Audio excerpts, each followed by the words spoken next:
Hello student, कैसे student. उम्मीद करता हूँ कि आप लोग भी ठीक ही होंगे स्टूडेंट। मैं कपिल कुमार आपके सामने फिर से उपस्थित हूँ स्टूडेंट। आज के लेक्चर में हम डिस्कस करेंगे student water chapter. ICSE board का है ये 9th क्लास का, लेकिन सारे स्टूडेंट देख सकते हैं, इससे कोई प्रॉब्लम नहीं है क्योंकि कंसेप्ट को समझने में कोई क्लास नहीं होता कंसेप्ट का, ठीक है। और हमारे लेक्चर को स्टार्टिंग से लेकर लास्ट तक देखिए, तभी आपको सारे कंसेप्ट समझाएंगे स्टूडेंट, ठीक है। बहुत ही इंपॉर्टेंट लेक्चर ये होने वाला है स्टूडेंट। आज के लेक्चर में हम डिस्कस करने जा रहे हैं student saturate solution, unsaturate solution, solubility क्या होती है, सॉल्युबिलिटी किन किन फैक्टर पर डिपेंड करता है, ठीक है। और कुछ प्रैक्टिकल एग्जांपल भी उसका देखेंगे, एप्लीकेशन भी देखेंगे हम लोग, ठीक है स्टूडेंट। तो चलो बिना देर के स्टार्ट करते हैं स्टूडेंट आज के लेक्चर को। तो सबसे पहले हम बात करते हैं student unsaturate solution and saturate solution. Unsaturate solution उसे कहते हैं स्टूडेंट जिसमें सॉल्यूट की क्वांटिटी फर्दर और डिजॉल्व हो जाए, उसे कहते हैं अनसैचुरेट सॉल्यूशन, ठीक है। आरएसआई में जैसे आपसे कहा जाए कि 100 ml अगर मान लो लिया जाए शुगर, ठीक है, 100 ml मान लो लिया जाए वाटर और उसमें मान लो 40 ग्राम शुगर ऐड किया जाए, ठीक है। तो सपोज करो 40 ग्राम जो शुगर है वो उसमें मैक्सिमम क्या हो सकती है, डिजॉल्व हो सकती है, यानी कि 1 ग्राम, 2 ग्राम, 3 ग्राम, 4 ग्राम, ये सब अगर शुगर की क्वांटिटी अगर मान लो डिजॉल्व कर रहे हैं हम धीरे धीरे किसमें, 100 ml वाटर में, तो शुगर धीरे धीरे क्या हो रही है, वाटर में डिजॉल्व होती जा रही है, ठीक है। लेकिन अगर सपोज करो उसमें एक ऐसा भी लिमिट आएगा कि फर्दर शुगर जो है उसमें और डिजॉल्व नहीं होगी, समझ में आ रहा है, जितना डिजॉल्व होना था उस पर्टिकुलर अमाउंट ऑफ सॉल्वेंट में यानी कि वाटर में डिजॉल्व हो चुका है, उसके बाद फर्दर फिर शुगर डिजॉल्व नहीं होगा स्टूडेंट, शुगर फिर वो डिजॉल्व नहीं होगा, फिर क्या होगा शुगर का, फिर अगर तुम और ऐड करते हो एक्स्ट्रा, वो शुगर जो होगा स्टूडेंट वो प्रेसिपिटेट होना स्टार्ट हो जाएगा, फिर समझ में आ रहा है स्टूडेंट। अगर आप किसी पर्टिकुलर अमाउंट ऑफ वाटर अगर लो आप, ठीक है, उसमें शुगर क्या करो, धीरे धीरे डिजॉल्व करो, ठीक है, तो शुगर स्टार्टिंग में क्या हो, घुलती जाएगी, ठीक है। लेकिन एक ऐसा भी टाइम आएगा, ठीक है, ऐसा भी टाइम आएगा जब आप फर्दर अगर शुगर को जब डिजॉल्व करने की कोशिश करते हो तो शुगर वो डिजॉल्व नहीं होता है, वो फिर क्या होता है, धीरे धीरे प्रेसिपिटेट हो जाता है वो, ठीक है। यानी कि हर किसी भी सॉल्वेंट अगर कोई पर्टिकुलर अमाउंट सॉल्वेंट का है तो उसका अपना एक क्या होता है, कैपेसिटी होता है, ठीक है, सॉल्यूट को डिजॉल्व करने के अपने अंदर, ठीक है। आ रहा है समझ में। जैसे मान लो तुमसे हम कहें कि 40 ग्राम जैसे मान लो शुगर जो है वो 100 ग्राम वाटर में डिजॉल्व हो सकता है, यानी कि 40 ग्राम से कम अगर मान लो शुगर को लिया जाए तब तक सॉल्यूशन अगर मान लो है जो है वो क्या रहता है, अनसैचुरेट रहता है, ठीक है। और जैसे ही 40 ग्राम अचीव हो जाता है उसके बाद फिर क्या होता है, 40 ग्राम पर यानी कि शुगर जो है वाटर 40 ग्राम जो है, 40 ग्राम जो शुगर जो है वाटर में जो डिजॉल्व है 100 ग्राम में या 100 ml में, ठीक है, तो उस पर समझ लो उस पॉइंट को कहते हैं सैचुरेट पॉइंट कहते हैं, ठीक है। यानी कि उसके बाद फिर शुगर डिजॉल्व नहीं होगी, उस शुगर क्या होने वाला है, शुगर अब वाटर में प्रेसिपिटेट होने वाला है, ठीक है। समझ में आ रहा है स्टूडेंट। तो इसीलिए कहा जाता है कि अनसैचुरेट सॉल्यूशन क्या होता है, a solution which can dissolve more solute at a given temperature, एक पर्टिकुलर टेम्परेचर पर। अभी अगर मान लो जैसे मान लो सबसे अच्छा एग्जांपल क्या पता है स्टूडेंट, देखो जैसे मान लो कोई स्टूडेंट सबका क्या होता है, जैसे मान लो आप लोग खाना खाते हैं, हम लोग खाना खाते हैं, तो खाना खा रहे हैं, ठीक है, तो एक सर्टेन लिमिट आता है कि भाई अब खाना नहीं खाना हो चुका है हमारा, ठीक है। तो वैसे ही इसका मतलब जब तक खाना खा रहे हैं तो मतलब कौन सी कंडीशन है, अनसैचुरेट वाली कंडीशन है, और जैसे हम कंप्लीट हो चुके हैं, खा चुके हैं खाना, तो वो कंडीशन कौन सी आती है, सैचुरेट कंडीशन आती है। वैसे ही इसमें होता है, तो शुगर क्या होता है, स्टार्टिंग में डिजॉल्व हो रहा है तो उस कंडीशन को कहते हैं, यानी कि वो सोल्यूशन जो बन रहा है धीरे धीरे वो अभी अनसैचुरेट ही है। सैचुरेट कब होगा, जब मैक्सिमम शुगर उसमें डिजॉल्व हो जाएगा और फर्दर उसमें शुगर डिजॉल्व वाटर में नहीं होगा। अगर तुम शुगर इसमें ऐड करते हो वाटर में तो वो प्रेसिपिटेट हो जाएगा फिर, ठीक है। क्लियर हो गया आप। अब यहाँ ध्यान से देखो, तो अनसैचुरेट सॉल्यूशन क्या होता है, solution which can dissolve more solute at a given temperature. और सैचुरेट सॉल्यूशन क्या होता है, और solution which can not dissolve more solute at a given temperature. Saturate solution क्या होता है कि जिसके बाद फिर से सॉल्यूट को सॉल्वेंट में डिजॉल्व नहीं किया सकता है, ठीक है, उसके बाद से, उस पॉइंट के बाद से, तो उस पॉइंट को क्या बोलते हैं, सैचुरेट सॉल्यूशन कहते हैं उस सॉल्यूशन को, यानी कि, ठीक है। और देखो इसमें के बाद ये कहा गया है saturate solution can be converted into unsaturate solution. Saturated solution को अनसैचुरेट सॉल्यूशन बना सकते हैं, बहुत सिंपल है। अगर आप हीट करो, ठीक है, अगर मान लो अगर आप तुमसे कहा जाए कि शुगर वाटर का एक सॉल्यूशन तुमने बनाया, ठीक है, अब तुम क्या कर रहे हो, वाटर को बॉयल कर रहे हो। स्टूडेंट याद रखो, बॉइलिंग वाटर जो होता है, बॉइलिंग वाटर में ज़्यादा से ज़्यादा क्या होता है, शुगर डिजॉल्व हो सकता है। अगर आप नॉर्मल वाटर में शुगर डिजॉल्व करो, जितना नॉर्मल वाटर में शुगर डिजॉल्व होगा, यानी कि नॉर्मल कंडीशन में, नॉर्मल टेम्परेचर पर, लेकिन अगर मान लो आप टेम्परेचर बढ़ा रहे हो, मतलब आप मान लो बॉईल कर रहे हो वाटर को, उस समय जो आप शुगर ऐड करोगे तो शुगर ज़्यादा किस में घुलेगी, बॉइल्ड वाटर में, यानी कि टेम्परेचर बढ़ाने से ज़्यादा क्या होगा, शुगर डिजॉल्व होगा उस वाटर में, ठीक है। तो इससे हम क्या, इसका मतलब ये हुआ कि by heating the saturate solution slowly, यानी कि अगर सैचुरेट सोल्यूशन को अगर आप हीट करते हो तो एक तरह से क्या बन जाएगा, हीट करने से अनसैचुरेट बन जाएगा, यानी कि आप फिर से उसमें सॉल्यूट को डिजॉल्व कर सकते हो उसमें, ठीक है। आ रहा है समझ में, ठीक है। इसके बाद फिर क्या है, by adding more solvent to the saturate solution, या तो आप ये कर सकते हो कि भाई अगर चीनी और पानी का अगर मान लो सोल्यूशन है, तो अगर मान लो उसमें वाटर और ऐड कर दो, तो ये वाटर और ऐड कर दोगे अगर, तो सैचुरेट अब वो सोल्यूशन क्या बन चुका है, अनसैचुरेट बन चुका है सोल्यूशन, ठीक है। क्योंकि उसमें तुमने क्या किया, वाटर और ऐड कर दिया, यानी कि सॉल्वेंट और ऐड कर दिया, यानी कि और सॉल्यूट तुम उसमें अब घोल सकते हो, मतलब ठीक है, डिजोल्व कर सकते हो। तो सैचुरेट सोल्यूशन को अनसैचुरेट दो तरीके से बना सकते हैं, या तो सोल्यूशन को हीट करो, हीट करने से क्या होगा, और सॉल्यूट घुल सकता है उसमें, या तो फिर क्या करो, सॉल्वेंट की क्वांटिटी बढ़ाओ, सॉल्वेंट की क्वांटिटी बढ़ाने से भी क्या होता है, सॉल्यूट और भी ऐड किया जा सकता है उसमें, ठीक है, क्लियर।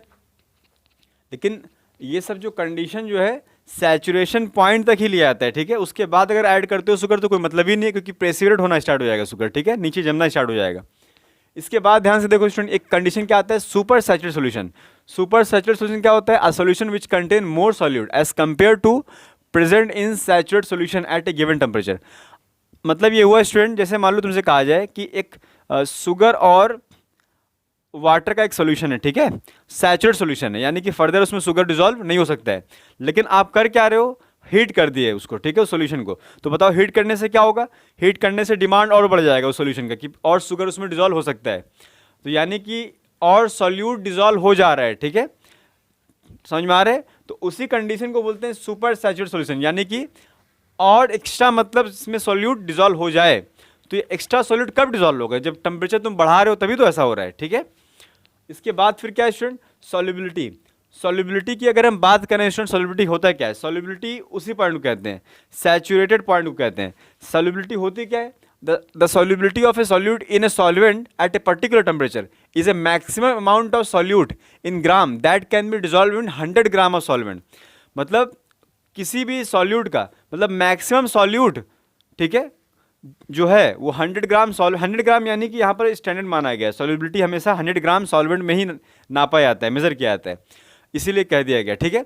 तो ज़्यादा से ज़्यादा मैक्सिमम वह मतलब कि वह मैक्सिमम क्वांटिटी किसकी, सॉल्यूट की, जो 100 ग्राम सॉल्वेंट में डिजॉल्व हो जाए, उसको कहते हैं सॉल्युबिलिटी, उस सॉल्यूट का उस सॉल्वेंट में। समझ में आ रहा है। तो हर सॉल्यूट का अगर मान लो डिफरेंट, अगर मान लो नेचर का सॉल्यूट है, यानी कि डिफरेंट कंपाउंड है, तो एक पर्टिकुलर अमाउंट ऑफ सॉल्वेंट में सबकी सॉल्युबिलिटी क्या होगी, डिफरेंट होगी। समझ में आ रहा है। जैसे मान लो तुमसे कहा जाए 100 ml वाटर लो, ठीक है, तो अगर मान लो 100 ग्राम वाटर में अगर मान लो तुम NaCl उसमें ऐड कर रहे हो, ठीक है, घोल रहे हो, ठीक है, एक सैचुरेट सॉल्यूशन बना लिए, तो NaCl का जो अमाउंट उसमें डिजॉल्व होगा मैक्सिमम, और एक कंटेनर लिया जाए और उसमें भी क्या किया जाए, 100 ml का ही वाटर लिया जाए, उसमें भी 100 ml लिया जाए, ठीक है, जिस पहले वाले कंटेनर में था। यानी कि अगर मान लो हम 3-4 डिफरेंट कंटेनर लेते हैं, उसमें 100 ml के वाटर को रखते हैं, अगर तुम उसमें क्या करते हो, डिफरेंट सॉल्यूट ऐड करते हो, यानी कि एक बार सॉल्ट ऐड करते हो, एक बार शुगर ऐड करते हो, और एक बार मान लो कुछ और कंपाउंड ऐड करते हो, तो सबकी सॉल्युबिलिटी क्या मिलेगी तुमको, डिफरेंट मिलेगी। कोई ज़्यादा डिजॉल्व हो गया पानी में, कोई कम होगा डिजॉल्व, ठीक है, किसी एक अमाउंट कम होगा डिजॉल्व होने का, इसी को कहते हैं सॉल्युबिलिटी कहते हैं। समझ में आ रहा है। जैसे मतलब किसी का खाना खाने का लिमिट क्या होता है, डिफरेंट होता है, कोई ज़्यादा मान लो खाना खाता है अपने हेल्थ के हिसाब से, कोई कम खाना खा पाता है, ठीक है। तो वैसे क्या होता है, अलग अलग सब्सटेंस क्या होता है, सॉल्युबिलिटी होता है, ठीक है, सॉल्वेंट में। इसके बाद ध्यान से देखो स्टूडेंट, क्या बताया यार है। अच्छा, सॉल्युबिलिटी का फॉर्मूला क्या होता है, सॉल्युबिलिटी कैसे निकालना है, weight of solute by weight of solvent into 100। इस तरह से हम क्या निकाल सकते हैं, सॉल्युबिलिटी निकाल सकते हैं किसी भी सब्सटेंस का, ठीक है स्टूडेंट। अच्छा, सॉल्युबिलिटी का ग्राफ यहाँ पर दिखाया गया है, ठीक है, थोड़ा सा हम अलग इसको दिखाएं समझने के लिए। देखो एक ग्राफ में ये दिखाया गया है, सॉल्युबिलिटी वर्सेस टेम्परेचर ग्राफ है, तीनों सॉल्युबिलिटी वर्सेस टेम्परेचर के ग्राफ है, तीनों solubility versus temperature, solubility versus temperature. पहले वाले ग्राफ में अगर ध्यान से देखोगे आप, तो टेम्परेचर के बढ़ने से, टेम्परेचर के साथ साथ बढ़ने से क्या हो रहा है, सॉल्युबिलिटी भी क्या हो रही है, बढ़ रही है, ठीक है। तो ऐसे कौन से कंपाउंड होते हैं जिनका टेम्परेचर बढ़ाने से सॉल्युबिलिटी उनकी बढ़ जाती है, यानी कि वो और घुल जाते हैं, ठीक है, सॉल्वेंट में, यानी कि वाटर में। जैसे KNO3 potassium nitrate, potassium chlorate, sodium nitrate, copper sulphate, ये ऐसे होते हैं कंपाउंड जो वाटर में डिजॉल्व होंगे, लेकिन अगर टेम्परेचर को बढ़ा दो तो और डिजॉल्व होंगे उसमें, ठीक है, यानी कि उनकी सॉल्युबिलिटी बढ़ जाएगी। सेकंड क्या है, एक ऐसे तरह के कंपाउंड है जिनका टेम्परेचर बढ़ाने से सॉल्युबिलिटी क्या हो रहा है, कम हो रहा है धीरे धीरे, जैसे कैल्शियम सल्फेट, लिथियम सल्फेट, समझ में आ रहे हैं? ये ऐसे कंपाउंड है जिनका टेम्परेचर बढ़ाने से ये कम घुलते हैं पानी में, उस समझ में आ रहा है? और एक किस तरह का नेचर हो गया, और एक नेचर हो गया सोडियम सल्फेट का हाइड्रेट सॉल्ट, ठीक है, RSM यानी ग्लोबल सॉल्ट है, इसको ग्लोबल सॉल्ट कहते हैं, आप पहले फर्स्ट यूनिट में पढ़ चुके हो। हाइड्रेट सॉल्ट है। देखो स्टूडेंट यहाँ पर ये दिखाया गया है कि स्टार्टिंग का टेम्परेचर ये बढ़ाया जा रहा है, यानी कि 36 डिग्री के पहले तक ये इंक्रीज कर रहा है ग्राफ इसका, यानी कि इसका सॉल्युबिलिटी क्या हो रहा है, बढ़ रहा है टेम्परेचर के साथ साथ। लेकिन एक पॉइंट के बाद फिर क्या हुआ, टेम्परेचर जैसे 36 डिग्री से बढ़ा तो उसके बाद क्या हुआ, सॉल्युबिलिटी धीरे धीरे क्या हो रही है, कम हो रही है, टेम्परेचर के बढ़ने से भी क्या हो रही है, सॉल्युबिलिटी धीरे धीरे कम हो रही है। तो इस तरह का ग्राफिक दिखाया गया, ठीक है स्टूडेंट। तो आप इनके ग्राफ को याद रखिए, ठीक है, अच्छे से। अच्छा, एप्लीकेशन क्या है सॉल्युबिलिटी का, सॉल्युबिलिटी का एप्लीकेशन क्या है हमारे प्रैक्टिकल लाइफ में या मेडिकल साइंस में। देखो, इन medical determine the amount of drugs that must dissolve together in A given quantity of solvent eight a different temperature, give prescribed drug preparation. देखो स्टूडेंट, हम लोग जो मेडिकल साइंस जो होता है हमारा, तो उसमें सॉल्युबिलिटी का बहुत अहम रोल है, ठीक है। इसमें सॉल्युबिलिटी जो होती है ना सॉल्यूट की, यानी कि ड्रग्स की, ड्रग्स को क्या क्या आता है, ड्रग्स यानी कि मेडिसिन, मेडिसिन को क्या क्या आता है, एक पर्टिकुलर अमाउंट में क्या क्या आता है, डिजोल्व किया आता है किसी सॉल्वेंट में, ठीक है। तो ये इंपॉर्टेंट वहाँ पर हो जाता है, ठीक है, सॉल्युबिलिटी, ठीक है। इसके बाद फिर क्या है student, chemist and research workers, chemist और रिसर्च में बहुत ज़्यादा इसका यूज है, ठीक है, एप्लीकेशन है सॉल्युबिलिटी का। इसके बाद क्या है student, separation and purification of solute, solute को सेपरेट करने में, सॉल्यूट को प्यूरिफाई करने में, अलग अलग सॉल्युबिलिटी होने के चलते क्या होता है, हम लोग क्या कर सकते हैं, डिफरेंट क्या कर सकते हैं। यही सॉल्युबिलिटी का जो कंसेप्ट है ना स्टूडेंट, यही क्रोमेटोग्राफी में यूज होता है, क्रोमेटोग्राफी, उसमें भी क्या होता है, एडजप्शन जो होता है डिफरेंट कंपाउंड का, यानी डिफरेंट कंपाउंड की सॉल्युबिलिटी क्या होती है, डिफरेंट होती है, ठीक है। तो काफ़ी इसका यूज है सॉल्युबिलिटी का, ठीक है। इसके बाद अगर हम बात करें solubility of gas in liquid, ठीक है, सॉल्युबिलिटी ऑफ गैस यानी कि गैस डिजॉल्व होगा लिक्विड में, तो उसका क्या इफेक्ट है, यानी कि सॉल्युबिलिटी अगर बढ़ेगी या कम होगी, कौन कौन से फैक्टर हैं जो सॉल्युबिलिटी को बढ़ा देंगे। गैस किस में डिजॉल्व हो रही है, लिक्विड में, यानी गैस क्या है, सॉल्यूट है, और लिक्विड क्या है, सॉल्वेंट है। समझ में आ रहा है, दिमाग में रख लेना आप। यहाँ पर दो फैक्टर पढ़ेंगे हम, एक प्रेशर फैक्टर पढ़ेंगे और एक क्या पढ़ेंगे, टेम्परेचर फैक्टर। सबसे पहले क्या है स्टूडेंट, इफेक्ट ऑफ प्रेशर।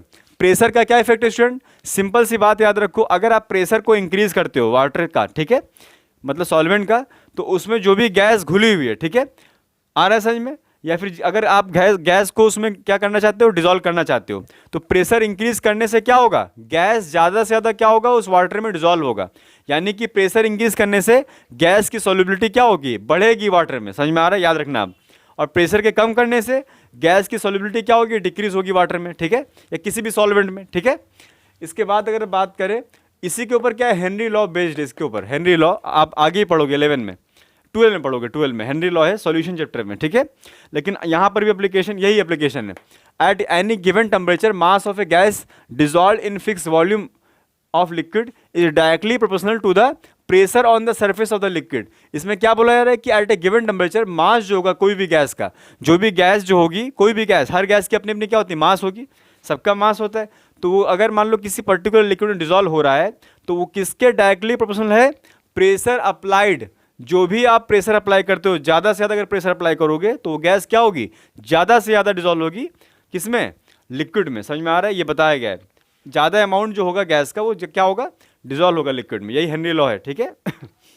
इसके बाद क्या है स्टूडेंट, नोट करके एक पॉइंट लिखवाया गया स्टूडेंट, देखो इंपॉर्टेंट पॉइंट है ये प्रैक्टिकल लाइफ से जुड़ा हुआ है। In case of soda water CO2 dissolve in H2O in great extent due to high pressure, but on opening the bottle pressure suddenly decreases. As a result solubility become decrease and CO2 in form of gas escape out. अब ध्यान समझो पहले student, देखो soda water जो होता है ना student, उसमें क्या होता है, वाटर में CO2 जो होता है ना, कार्बन डाइऑक्साइड, ये क्या होता है, हाई प्रेशर से क्या किया जाता है, इसको डिजोल्व किया जाता है, ठीक है। यानी कि कार्बन डाइऑक्साइड जो होता है नेचुरल फॉर्म में गैस रहता है, लेकिन पहले इसको लिक्विफाइड किया जाता है, कार्बन डाइऑक्साइड को वाटर के साथ साथ क्या किया जाता है, इसको भी क्या किया जाता है, प्रेशराइज किया जाता है। तो प्रेशराइज करने से क्या होता है, गैस जो होती है ना CO2 गैस, जो उसमें घुली रहती है वाटर में, ठीक है, प्रेशराइज करने से ज़्यादा CO2 गैस क्या होगी, वाटर में डिजॉल्व हो जाएगी। समझ में आ रहा है? प्रेशर बढ़ाने से गैस का जो अमाउंट है CO2 का वो क्या होगा, ज़्यादा से ज़्यादा लिक्विड में, वाटर में डिजॉल्व हो जाता है, ठीक है। लेकिन जैसे ही बॉटल को ओपन करते हैं जब हम, ठीक है, सोडा वाटर के बॉटल को ओपन करते हैं तो प्रेशर क्या होता है, सडनली रिड्यूस हो जाता है। तो प्रेशर के रिड्यूस होने से क्या होता है, जो उसमें गैस जो डिजॉल्व थी CO2 गैस किसमें, वाटर में, वो क्या होगी, अब धीरे धीरे क्या होगी, प्रेशर रिड्यूस होने से सॉल्युबिलिटी जो होगा ना गैस का, CO2 का, वो क्या होगा, धीरे धीरे कम होता जाएगा। यानी कि जो गैस उसके अंदर पहले से डिजॉल्व है CO2, वो अब निकलना स्टार्ट कर जाएगी, मतलब कि स्केप करना स्टार्ट हो जाएगी, ठीक है। तो ये कंसेप्ट यहाँ पर है, ठीक है, समझना है आपको। इसके बाद अगर हम बात करें प्रेशर के इंक्रीज करने से, याद रखना स्टूडेंट, सॉल्यूशन का बॉइलिंग पॉइंट क्या होता है, इंक्रीज कर जाता है, और फ्रीजिंग पॉइंट क्या होता है, डिक्रीज कर जाता है, कम हो जाता है। प्रेशर जितना ज़्यादा रहता है तो उसका बॉइलिंग पॉइंट बहुत ज़्यादा होगा सॉल्यूशन का, और फ्रीजिंग पॉइंट क्या हो जाता है, कम हो जाता है, याद रखना आप, ठीक है। इसके बाद अगर हम बात करें इफेक्ट ऑफ टेम्परेचर, टेम्परेचर के बढ़ाने से सॉल्युबिलिटी कम हो जाता है स्टूडेंट, ठीक है, याद रखना आप लोग। देखो स्टूडेंट, अगर मान लो कोई भी वाटर है, मान लो वाटर में पहले से गैस डिजॉल्व है उसमें, ठीक है, अगर आप टेम्परेचर क्या कर रहे हो, इंक्रीज कर रहे हो, तो टेम्परेचर इंक्रीज करने से क्या होगा, जो भी गैस वाटर में डिजॉल्व थी पहले से, वो क्या होगी, धीरे धीरे निकलना स्टार्ट करेगी उस वाटर से। समझ में आ रहा है? जो भी गैस पहले से घुली हुई थी वाटर में, अब वो क्या होगा, टेम्परेचर को बढ़ाने से वो गैस क्या होगी, स्केप करेगी धीरे धीरे। समझ में आ रहा है? यानी कि टेम्परेचर के इंक्रीज करने से सॉल्युबिलिटी डिक्रीज होता है, और टेम्परेचर के डिक्रीज करने से सॉल्युबिलिटी क्या होता है, बढ़ता है, ऐसा भी कह सकते हो। अब यहाँ पर यहाँ पर प्रैक्टिकल एग्जांपल दिखाए गए। On boiling water loses its taste. देखो ध्यान समझो पहले स्टूडेंट, अगर आप नॉर्मल वाटर जब ड्रिंक करते हो, टेस्ट करते हो, तो उसका टेस्ट देखो अलग रहता है। लेकिन जब बॉइल्ड वाटर को जब आप ड्रिंक करते हो तो उसका टेस्ट क्या होता है, थोड़ा सा अलग हो जाता है बॉइलिंग वाटर का। आप देखना हमेशा क्यों ऐसा होता है स्टूडेंट, क्योंकि देखो वाटर जो होता है ना, नॉर्मल वाटर जो हम ड्रिंक करते हैं, उसमें क्या होता है, एयर डिजॉल्व रहता है, या फिर कुछ गैसेस क्या होती हैं उसमें डिजॉल्व रहती हैं, और उन गैसेस का भी अपना अपना क्या होता है, टेस्ट होता है, ठीक है। लेकिन जैसे ही वाटर को जब आप बॉयल करते हो तो उसके अंदर जो भी गैसेस क्या थी, डिजॉल्व थी पहले से, वो क्या होती हैं, धीरे धीरे स्केप करती हैं, क्योंकि उनका सॉल्युबिलिटी क्या होता है, धीरे धीरे कम होता है टेम्परेचर के बढ़ने से। जिसके चलते क्या होता है, जिसके चलते गैस जब स्केप हो जाता है तो यानी कि वाटर सिप रह जाता है, तो उसका टेस्ट क्या होता है, थोड़ा सा डिफरेंट हो जाता है। लेकिन अगर आप उस वाटर को, बॉइल्ड वाटर को फिर से अगर मान लो एयर के प्रेजेंस में क्या करो, शेक करो, हिलाओ, ठीक है, तो फिर से एयर क्या होगा, उसमें डिजॉल्व होना स्टार्ट हो जाएगा उस बॉइल्ड वाटर में, और फिर से क्या होगा, उसका नॉर्मल टेस्ट जैसे पहले था ओरिजिनली वैसे हो जाता है, ठीक है। यानी कि अगर बॉइल्ड वाटर को अगर रखा जाए बहुत देर तक तो नॉर्मल जो वाटर होता है उसके ऐसा टेस्ट फिर से आ जाता है उसमें, क्योंकि फिर से क्या होता है, धीरे धीरे उसमें एयर फिर से डिजॉल्व होने लगता है धीरे धीरे, ठीक है। ये कंसेप्ट है इसमें, यही लिखा गया स्टूडेंट यहाँ पर, ठीक है। Water contain the soluble gas which contributes the taste of water, but on boiling solubility of gases decreases and escaped from it if above boiled water shaken with air the water get back its taste due to dissolution of air, क्योंकि इसमें फिर से क्या होता है, air dissolve होना start हो जाता है। यही कंसेप्ट जो है हमको समझा है वही लिखा हुआ है, ठीक है स्टूडेंट। आप ये सारे नोट्स को अच्छे से मेंटेन करा करिए, ठीक है स्टूडेंट। अब इसके बाद क्या है student, gases are more soluble in cold water than in hot water. याद रखना स्टूडेंट, गैसेस जो होते हैं ये कोल्ड वाटर में ज़्यादा से ज़्यादा क्या होते हैं, डिजॉल्व रहते हैं, ठीक है। लेकिन अगर हॉट वाटर की बात की जाए तो सिंपल सी बात है, हॉट वाटर में गैसेस क्या होती हैं, कम से कम डिजॉल्व रहती हैं, ठीक है। क्योंकि क्या है, इन्वर्सली का रिलेशन है, जितना ज़्यादा टेम्परेचर ज़्यादा रहेगा वाटर का तो उसमें कम से कम गैस क्या होगी, डिजॉल्व होगी। और अगर वाटर क्या है, कूल्ड अगर बहुत ज़्यादा है, ठीक है, तो उस कंडीशन में क्या होगा, गैसेज जो होंगी ज़्यादा से ज़्यादा क्या होंगी, वाटर में डिजॉल्व रहती हैं, ठीक है। अब यहाँ ध्यान से देखो, व्हेन सोडा बॉटल, ये वाला हाँ पॉइंट, हाँ ये तो हो गया। हाँ यहाँ देखो, हाँ when soda bottle kept at a ordinary temperature is open the evolution of CO2 less compare to similar chilled soda bottle which on opening produces more effervescence. इसमें कहा जा रहा है स्टूडेंट कि अगर जब भी, जैसे मान लो देखो, अगर सोडा बॉटल यानी कि सोडा ड्रिंक जो होता है ना, कोल्ड ड्रिंक्स वगैरह होता है, आप क्या करो, एक बार फ्रिज में रखो एकदम, ठीक है, उस बॉटल को, और एक बॉटल क्या करो, नॉर्मल टेम्परेचर पर रखो, ठीक है, और दोनों को कुछ देर के लिए ऐसे छोड़ दो, ठीक है। अगर आप नॉर्मल वाटर को जब, नॉर्मल मतलब सोडा वाटर को यानी कि कोल्ड ड्रिंक्स को जब ओपन करते हो तो उसमें CO2 गैस तो निकलती है, लेकिन उसमें बहुत कम क्वांटिटी में CO2 गैस क्या होती है, रिलीज होती है, क्योंकि उसमें पहले से रहती ही नहीं ज़्यादा, ठीक है, क्योंकि नॉर्मल टेम्परेचर है वो, ठीक है। तो CO2 गैस का मतलब तुमको जो है वो स्केप करने का एक आवाज़ निकलता है ना, एब्रेवेशंस कहते हैं उसे, ठीक है, एक आवाज़ निकलता है CO2 गैस का। लेकिन जब आप चिल्ड कोई, अगर मान लो कोई ड्रिंकिंग, अगर मान लो कोई है ना, ड्रिंक्स अगर कोई है, ठीक है, कोल्ड ड्रिंक्स अगर कोई चिल्ड अगर मान लो है, तो अगर उसके बॉटल को अगर निकाल के फिर से ओपन करते हो तो बहुत जोर से क्या होता है, गैस निकलती है CO2, यानी कि उसमें ज़्यादा से ज़्यादा गैस क्या थी, डिजॉल्व थी, मतलब यानी कि कोल्ड कंडीशन में ज़्यादा से ज़्यादा CO2 क्या था उसमें, डिजॉल्व था, लेकिन नॉर्मल कंडीशन में CO2 कम डिजॉल्व था, इसीलिए क्या हुआ उसमें ज़्यादा CO2 एस्केप नहीं हुआ, ठीक है, ये रीज़न है मतलब। अब इसके बाद क्या बताया गया कि सॉल्वेंट का हमारे एवरीडे लाइफ में कौन कौन सॉल्वेंट हम लोग यूज करते हैं, ठीक है, इसे दिखाया गया, इंपॉर्टेंट है student. In laundries and the dry cleaner, ठीक है, जैसे पेट्रोल, केरोसिन, अमोनिया सॉल्यूशन ये सब यूज होता है, ठीक है, लॉन्ड्री और ड्राई क्लीनर में, ठीक है, ग्रीस को हटाने के लिए, ठीक है, ग्रीस पिन जो लग जाता है ना कपड़े में, उसको हटाने के लिए ये सब यूज किया जाता है। Turpentine oil for the removing the paint stains, turpentine oil मिलता है ना स्टूडेंट, वो जैसे मान लो पेंट वगैरह कोई करता है तो उसके हाथों में लग जाता है मान लो, ठीक है, तो उसको पेंट को रिमूव करने के लिए क्या यूज़ करते हैं, टर्पेंटाइन ऑयल यूज़ करते हैं, ये भी एक क्या है, सॉल्वेंट है, ठीक है, आ रहा है समझ में। इसके बाद क्या है, बोरैक्स सॉल्यूशन भी होता है सॉल्वेंट एक। बोरैक्स सॉल्यूशन कहाँ यूज होता है स्टूडेंट, कॉफ़ी का अगर मान लो कोई दाग होता है ना चाय या कॉफ़ी का, तो उसको रिमूव करने के लिए बोरैक्स सॉल्यूशन हम लोग ऐड करते हैं उसमें, तो उससे क्या होता है, वो दाग छूट जाता है, ठीक है, मेनली लॉन्ड्रीज वाले जो होते हैं वो यूज करते हैं सब, ठीक है। इसके बाद क्या, in manufacturing of perfume, perfume में मैन्युफैक्चरिंग करने में भी सॉल्वेंट होता है, ठीक है। कौन सॉल्वेंट है, एरोमेटिक ऑयल, अच्छा एरोमेटिक जो होते हैं उनका स्मेल बहुत प्लीजेंट रहता है, अच्छा रहता है, डिजॉल्व इन अल्कोहल, ठीक है। इसके बाद क्या है, एक्सट्रैक्शन ऑफ क्लोरोफिल, क्लोरोफिल को निकालने के लिए, ठीक है, लैब में क्लोरोफिल को निकालने के लिए क्या करते हैं, लीव्स जो होता है ना पत्ते, उसको अल्कोहल में क्या करते हैं, बॉयल करते हैं, इससे क्या होता है, क्लोरोफिल क्या होता है, एक्सट्रैक्ट कर लिया जाता है, ठीक है। इसके बाद क्या, आयोडीन टिंक्चर, आयोडीन टिंक्चर क्या होता है स्टूडेंट, ये एंटीसेप्टिक होता है, आयोडीन टिंक्चर क्या होता है, एंटीसेप्टिक होता है ये। आयोडीन टिंक्चर में क्या होता है, आयोडीन जो होता है वो डिजॉल्व रहता है इथेनॉल में, ठीक है स्टूडेंट। तो ये सब क्या है, सॉल्वेंट है और एवरीडे लाइफ में यूज होते हैं स्टूडेंट, ठीक है। तो स्टूडेंट उम्मीद करते हैं कि आपको सारे लेक्चर समझ में आया है हमारा, ठीक है, और सारे लेक्चर को फॉलो करिए स्टूडेंट, ठीक है, सारे लेक्चर को स्टार्टिंग से लेकर लास्ट देखिए। अगर आप इस चैनल पे न्यू है तो प्लीज़ चैनल को लाइक, सब्सक्राइब, शेयर करना मत भूलिए, ज़्यादा से ज़्यादा फॉरवर्ड करिए, ठीक है स्टूडेंट। तो मैं कपिल कुमार स्टूडेंट, मैं फिर से मिलता हूँ नए लेक्चर के साथ में, तब तक के लिए अपना ख्याल रखिए स्टूडेंट, थैंक यू।